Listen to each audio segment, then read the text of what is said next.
Assalamualaikum warahmatullahi wabarakatuh.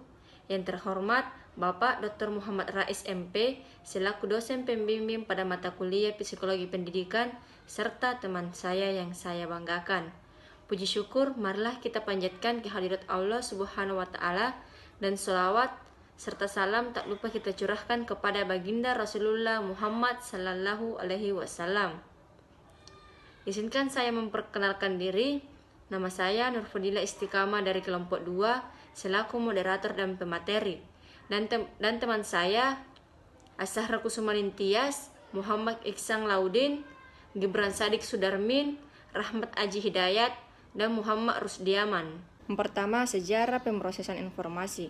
Teori pemrosesan informasi merupakan teori yang dominan dengan pembelajaran atau learning dan memori sejak pertengahan tahun 1970-an. Swiller 2006.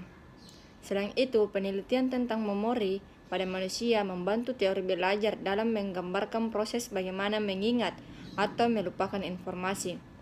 Proses ini biasanya berkaitan dengan model proses informasi dari Atkinson Shiffrin pada tahun 1968. Cognitive Theory of Learning menggambarkan proses penyimpanan dan pencairan kembali pengetahuan dalam pikiran. Bismillahirrahmanirrahim. Assalamualaikum warahmatullahi wabarakatuh. Perkenalkan, nama saya Gibran Sadik Sudarmin. Pada kesempatan kali ini, saya akan membawakan materi mengenai pengertian teori pembelajaran pemrosesan informasi. Apa itu teori pembelajaran pemrosesan informasi? Adalah bagian dari teori belajar sibernetik. Secara sederhana, pengertian belajar menurut teori belajar sibernetik adalah pengolahan informasi. Dalam teori ini, seperti psikologi kognitif, bagi sibernetik, mengkaji proses belajar lebih penting dari hasil belajar.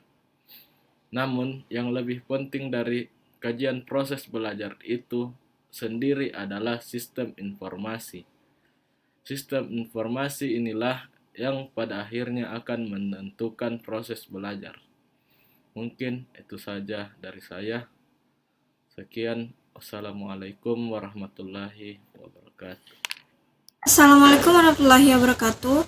Perkenalkan, nama saya Ashahra Kusumanin Tias. Di sini saya akan melanjutkan pembahasan mengenai pemrosesan informasi yang sebelumnya telah dijelaskan oleh teman saya, Nurfadila Istiqomah. 1. Fase motivasi atau motivation phase, di mana siswa yang harus diberi motivasi untuk belajar dengan harapan bahwa belajar akan memperoleh hadiah. Kedua, fase pemahaman atau apprehending phase. Pembelajar yang sudah termotivasi mestinya menerima rangsangan atau stimulus yang akan membawanya pada peristiwa penting belajar, dan selanjutnya rangsangan itu disimpannya dalam ingatan. 3. Fase perolehan atau acquisition phase. Begitu situasi eksternal diperhatikan dan ditanggapi, berlangsunglah proses belajar. Fase perolehan mencakup apa yang kita sebut peristiwa penting belajar, yakni suatu saat di mana kesatuan pengetahuan yang baru terbentuk dimasukkan ke dalam ingatan jangka panjang. 4. Fase pengingatan atau retention phase. Informasi baru yang diperoleh harus dipindahkan dari memori jangka pendek ke memori jangka panjang. Ini terjadi melalui pengulangan kembali, praktik, elaborasi, atau lainnya. 5. Fase pengungkapan kembali atau retrieval phase. Seperti halnya pada kebanyakan proses belajar yang lain, proses pengungkapan kembali bisa dipengaruhi oleh rangsangan dari luar. Isyarat-isyarat untuk pengungkapan kembali bisa dikemukakan dalam bentuk komunikasi verbal kepada pembelajar. 6. Fase generalisasi. Generalisasi atau transfer informasi pada suatu situasi-situasi baru merupakan fase kritis dalam belajar. 7. Fase penampilan atau performance phase. Para siswa harus memperhatikan bahwa mereka telah belajar sesuatu melalui penampilan yang tampak. 8. Fase umpan balik. Para siswa harus memperoleh umpan balik tentang penampilan mereka yang menunjukkan bahwa mereka telah atau belum mengerti tentang apa yang diajarkan. Sekian. Demikian penjelasan dari saya. Pembahasan selanjutnya akan dibahas oleh rekan saya, Muhammad Iksan Laudin. Bismillahirrahmanirrahim. Assalamualaikum warahmatullahi wabarakatuh. Perkenalkan, nama saya Muhammad Iksan. Di sini saya akan melanjutkan materi dari teman saya Zahra Kusumaningtyas. Langsung saja ke materinya, yaitu contoh penerapan teori pembelajaran proses informasi terhadap pendidikan. Penerapan pemrosesan informasi ini, Grider mengemukakan bahwa belajar adalah proses interval yang tidak bisa kita ambil langsung dan pada situasi tertentu kemampuannya pun dapat berubah. Berikut 7 model pemrosesan informasi. Yang pertama, latihan inuklir. Maksudnya Grider menghadapi penalaran kusual yang fasih dan tepat dalam memberikan pertanyaan dan membentuk konsep dan hipotesis. Yang kedua, model berpikir secara induktif. Pada model ini Grider dirancang guna untuk mengembangkan proses mental induktif serta pembentukan teori dan pembelajaran akademik. Yang ketiga, inuklir ilmiah.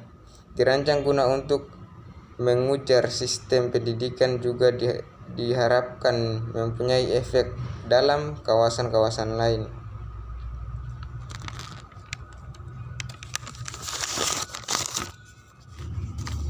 Yang keempat, pencapaian suatu konsep. Pada model pencapaian suatu konsep ini dirancang guna untuk mengembangkan sebuah penalaran induktif, perkembangan, dan analisis. Yang kelima, model secara penentu lanjutan. Pada model ini guna untuk meningkatkan efisiensi kemampuan pemrosesan informasi untuk menyerap dan menghubungkan bidang-bidang pengetahuan lainnya. Yang keenam, memori. Memori adalah untuk meningkatkan kemampuan dalam mengingat. Yang ketujuh, sintetik. Sintetik adalah melatih pribadi agar lebih berkreatif dan memecahkan masalah secara kreatif. Kesimpulan dari materi kami adalah teori pembelajaran pemrosesan informasi adalah bagian dari teori belajar sistematik secara sederhana. Pengertian belajar menurut teori belajar sistematik adalah pengetahuan informasi dalam teori ini, seperti psikologi kognitif. Bagi sistematik, mengkaji proses belajar lebih penting dari hasil belajar. Namun yang lebih penting dari kajian proses belajar sendiri adalah sistem informasi. Sistem informasi inilah yang pada akhirnya akan menentukan proses belajar. Dengan demikian semakin jelas bahwa teori pemrosesan informasi adalah bagian dari teori pemrosesan informasi yang dalam pengkajian akan banyak ditemukan tokoh-tokoh yang berpengaruh dan memiliki teori yang berkaitan erat dengan proses informasi. Demikian materi yang bisa kami sampaikan, lebih dan kurangnya mohon dimaafkan. Wabillahi taufiq wal hidayah. Wassalamualaikum warahmatullahi wabarakatuh.